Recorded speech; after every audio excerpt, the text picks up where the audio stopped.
Welcome back, everybody, to M&T Bank Stadium here in Baltimore, Maryland. We're about to resume the action as we've got a kickoff coming in this fourth quarter. Here's Tucker now out to kick this one away.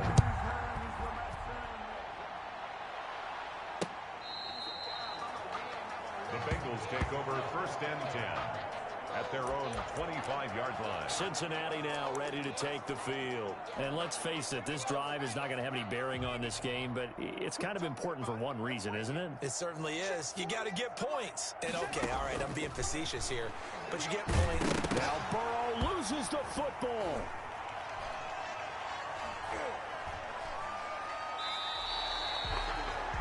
Yannick Ngakoue. Lamar Jackson sacked. Fumble on the play. Recovered. So they keep the football, but now face 2nd and long.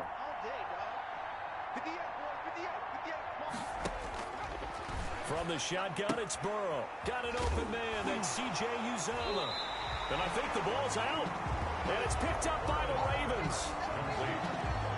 Okay, this isn't one where you want to take the game tape and hold it up as an example, do you? I mean, you talk about frustrating all the way through. And that last error, I think that crystallizes it, doesn't it? Absolutely. That's been representative of their entire game still being shut out. And they corral him just a couple yards shy of the end zone. I guess no need to force it when you can do that instead. 1st down, 18-yard gain. 1st and goal at the 2-yard line. Now it's Jackson. And he'll take it into the end zone for a Ravens touchdown. Taking it in from 2 yards out. And the Ravens capitalize on the fumble and turn it into 6. This defense, so many things to worry about in the red zone area, but you'd have to almost think that Lamar Jackson running the football, that might be number 1. It should be number 1, and in this portion of the field where things shrink a little bit because the receivers can't run past anyone because they'll run out of real estate, you should have all eyes on Lamar Jackson when the ball is snapped and try and keep it back in the pocket. Yeah, I don't think that they were surprised he was running it there. They just couldn't stop him, and he ends up in the end zone. Tucker now to kick it away following the touchdown. Fielded near the back of the end zone. And Wilson is perfectly content to bring this out to the 25, a touchback. 25-yard line. Cincinnati set to take over once again. And the turnover last time, that's sort of been symptomatic of their struggles here in this one. Good word. I like it, Ben. And the Raven pressure too much. Down he goes. Calais Campbell able to disrupt yet another pass play. That is his 3rd sack of the afternoon. Now following the sack, they'll look to make amends on a 2nd down and 17. And his throw's going to be incomplete. He was looking for his favorite target, A.J. Green, that time. But now it'll be 3rd down. On the coverage. From the shotgun, Joe Burrow. And he comes back with one complete. And they're able to bring him down at the 20. 2 yards is all they'll get on the completion. It's 4th down. One thing I think that's safe to say defensively, the tackling's been really good. And because of that, it's been very, very hard for them to move the ball because you're not getting the benefits of run after catch. They're tackling them almost on the spot. That means you have to run extra plays, harder to move it.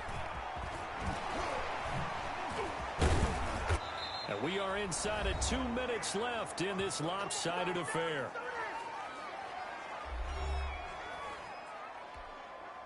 So it's Raven football here as we welcome you back. And let's see what they've come up with offensively after having time to talk it over. Give them 3 on 1st down. It'll set up a 2nd and 7. Down at the 28-yard line. It's a pickup of 3. Jackson going to look to do it himself. Breaks the tackle. He's got room to run. And he will get into the end zone. It's another touchdown. This thing is ugly. As that lead just swells and swells. Look, this has been dominance in all three phases, offense, defense, and special teams. So don't we have to give a lot of credit, not just to what we've seen today, but the preparation in advance, coaching staff, commitment by the players to the game plan, and being ready to go in this one? You're exactly right. Clean sweep. And, boy, they're going to celebrate this one after it's over. And on the other side, this is the game film you just flush and never go back and review.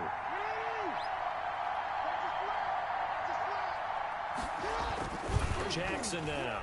And unable to connect. They don't get the two-point conversion here. Two-point conversion is... I know we could sit up here keeps the score and dance around it a little bit. Bengals nothing. But going for two in this situation, somebody doesn't like someone else. There's no doubt in my mind. Well, what they couldn't see is you lean back in your chair and you went... I mean, yeah, it's not a good decision. They didn't get it, though. Yeah, I don't think you just say, well, my kicker's hurting this one. No. No, okay.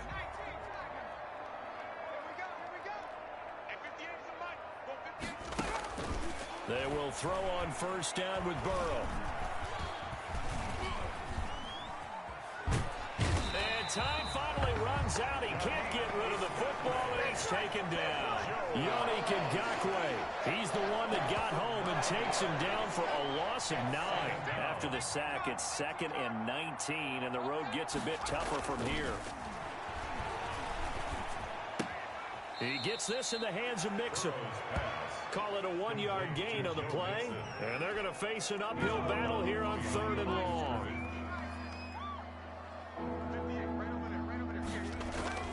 Burrow looking to pass. And the throw there going to be incomplete. That's an excellent job right there on 3rd down. Like any defense, you never want to let them get anything started. And that would have been a first down. Instead, you saw the contact on time, no penalty. And before this drive could get wings, it's 4th down. And he can't field it cleanly. It's loose. But fortunately, he's able to recover his own fumble, or that could have been trouble. I know there's no magnet in the ball, but sometimes for the punt returner, after such a scramble, it sort of feels that way, doesn't it? He has it, he loses it, somehow the ball finds its way back to him. The tone for his sin, and you know he's taking a deep sigh of relief right now. A nice run there, 9 yards, and it'll be 2nd down. They'll go again with Dobbins. And he's going to get this one across the...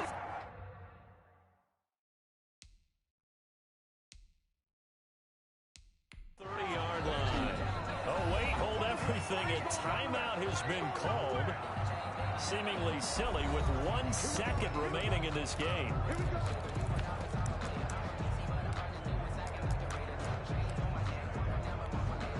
Back-to-back good plays have him on the move on first down. Oh, Jackson's going to throw it. Flushed out right. He's going to take off with it.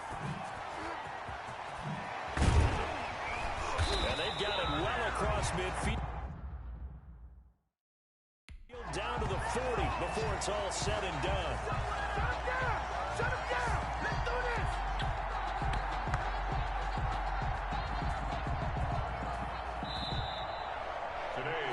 So the final seconds tick away in this Baltimore victory. And I tell you what, Charles, this might be about as good as it gets. They were incredible. Yeah, offense was in fine form.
Number 2 never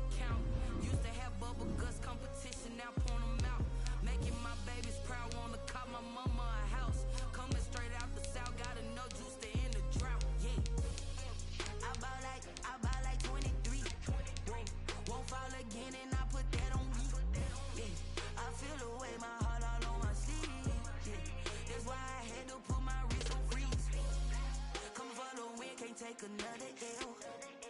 Designer on me, this that new Chanel. Did that splash, did that drip. Yeah, champion, yeah, we here. Reaching my goals, I do not feel ashamed. Today, from Ford Field in Detroit,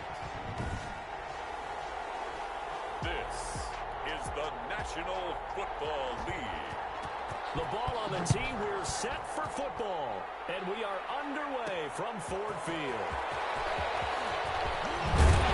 And they'll get him down right around the 25, actually the 26 officially, so a net gain of 1 there. Here comes the Ravens on offense, and the man in charge from Louisville, the former MVP, Lamar Jackson. Allow me a second here to gush, because in his college career, the only player in NCAA history to rush for over 1,500 yards and pass for over 3,500 yards in a season, and he did it twice. That's pretty good. That's really good. Yet he only won the Heisman Trophy once.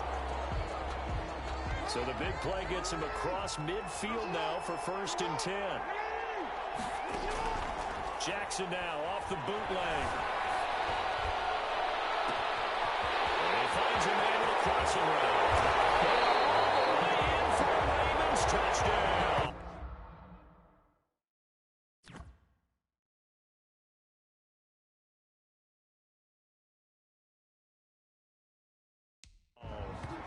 Miles Boykin, 44 yards. And the Ravens have taken the early lead.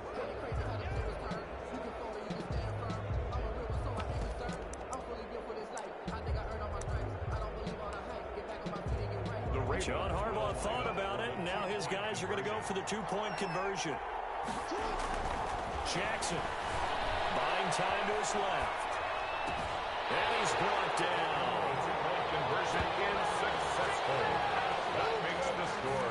Ravens. They wasted no time showing how aggressive they're going to be in this game. They get the quick score, and then they go for 2, CD. Surf's up, partner. And when surf's up, you ride the wave. They felt great about that quick drive, put in the end zone.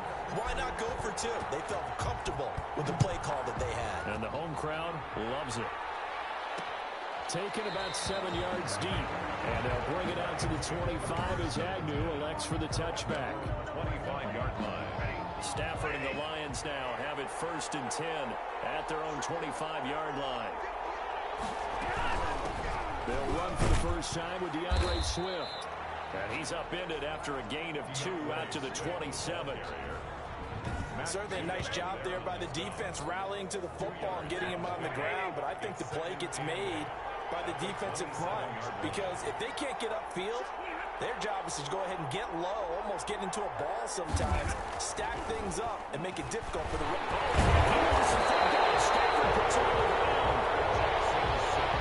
Points 1, 2, and 3 in their defensive game plan was to get to the quarterback and knock the ball free. They did it there. Luckily, offense hangs on to it. Yeah, that's got to serve as a wake-up call, though, because they can't afford to let the ball go over to the defense and miss opportunities. And I'm not saying it happened here, but you know what a good rule of thumb is when a play like that occurs? You know who usually recovers it? The guy who... He's taken down. Back in his own 7. Calais Campbell providing a little deja vu. Back-to-back sacks, and now they're staring at a 4th and long. And we say it all the time, have to be able to get rid of the ball sooner than that. You have to help your offensive line out. They're going to protect you as best they can. If you're getting 3 to 5 seconds to throw the ball, they're doing a really nice job. But when you hold it and give up a sack, you're really almost discrediting their work. Baltimore set to take over here for their 2nd possession of the game. And coming up on their 2nd drive of the game, had the touchdown last time out. Now they have the football back. Chance to really seize early momentum. Feels to me like they had a really excellent week of practice, that it all came together. But I'll bet you it got galvanized in the locker room and pregame. Somehow I think the head coach, his oratorical skills were on point. Marquise Brown was the intended target, and that'll bring up 2nd down. Jackson fakes the give and keeps it. And brought down, but not before they're inside the 25. 12 yards there and a 1st down. And this, I mean, it's certainly something to watch out for. He is not afraid to call his own number on plays like that, and here he takes it for good yardage. And we know this defense prepared all a week for this, but sometimes when you see it in person, it's a whole different ball game, and all that preparation, it goes right out the window. He's caught at the 7. And able to get him down, but he does reach the 5. Another nice gain. That's now 30 yards between those last 2 plays. First and goal at the 5-yard line. From the gun, Jackson. And he is into the end zone for a Baltimore touchdown. A 5-yard touchdown run as the Ravens push further out in front. There's not much that's perfect in football, but that's about as close to it as you're going to get. Score, force a punt, score again. And both drives were impressive. The opening drive was, that last one was.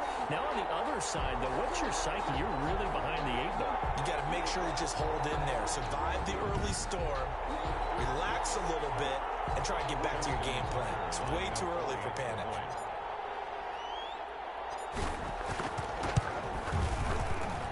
And it's 15-0.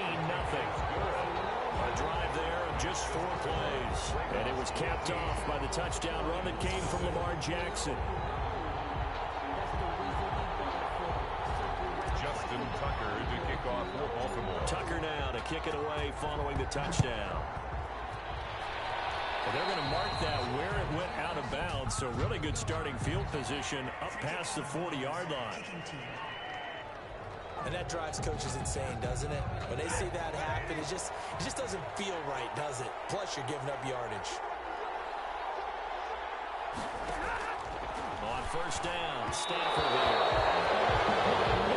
And it's incomplete. Kenny Galladay, the intended receiver, but it's going to be second down. He was covered by Patrick Queen. To throw again, Stafford, and he finds Danny Amendola. Complete. 4 yards the gain, and it'll bring up a third down. Gain of 4. Brings up 3rd and 6. Stafford. And he goes down. The Ravens able to get to him. Derek Wolfe popping in for the sack. And that is the 3rd sack this offensive line has allowed this first quarter. Man, that puts him on pace. Let me do the rudimentary math here. To be sacked 12 times in a game, I know he's not going to go for that. I wonder if it's going to reshape what they decide to do on offense in terms of play calling. Well, I can tell you what, when he popped up, shaking his head, frustrated right now behind center. That'll go as a 39-yard punt, give him 9 on the return, and the Ravens, they'll take over. At their own. Now the Baltimore offense heading back out onto the field. And right now they're saying, hey, let's keep this going. 2 drives, 2 touchdowns. Yeah, can't ask for a better start than that, can you? I mean, this is the way you practice it. This is the way you rehearse it. But right now, the play He'll be taken down, but not before they work it across midfield. The end result, 21 yards. Just a simple tap pass, but it pays off in a big way. And sometimes the simple stuff causes the most problems for a defense because there's a breakdown in communication there. When that receiver goes behind the line of scrimmage, And he will go down outside of the pocket for a sack. Trying to get away, but could not. Jamie Collins coming in from that outside linebacker spot. He gets him down. It's a loss of 5. To try again after the sack. Jackson, he'll run it. 6 yards there off the scramble, but it'll still leave him with a third down. He's across midfield to the 48-yard line. It's a gain of 6. Brings up 3rd. 15-0 our score. It's the NFL on EA Sports. Ravens 15. Lions nothing. On third down, Jackson forced out to his left. He can run for it, and he will. He'll get this one down near the 20-yard line, just shy of the 20. Big yardage there on the scramble. It gets him a first down. Well, we've seen Jackson already have success in the first half running the football, and he gets good yardage on the ground again there. I mean, I know it's a $64,000 question, CD, but how do they contain him better? you have to win against the blockers ahead of you. If those guys even occupy a defender for even a half a second, then Lamar Jackson is gone. You got to take those blockers and move them so that you have clear vision of Lamar Jackson, and hopefully you can hem him in. brings up 2nd and 11. At the 22. On second down, Ingram. And he's got some space here. And they got it inside the 10 at the 8. That gain of 15 gets him on the doorstep, 1st and goal. Nothing on first down, so the ball remains at the 8-yard line, 2nd and goal. From the gun, it's Jackson. To the end zone, but it's incomplete. Nice play there to force the incompletion. And to me, one thing's for sure. When you're the underdogs and you're playing on the road, you absolutely have to get takeaways. You've got to get the ball from them. Yeah, win that turnover battle is going to be key. They didn't get one there, but you get the feeling they keep making plays like that, they might just get a few. Yeah, once you get one, defensive teams think they come in bunches. A 5-yard pickup. That was a good effort there, trying to do it on his own, but as a defender, you're in a tough spot because you have coverage responsibilities behind you, and if you take off too quick to try and get him down,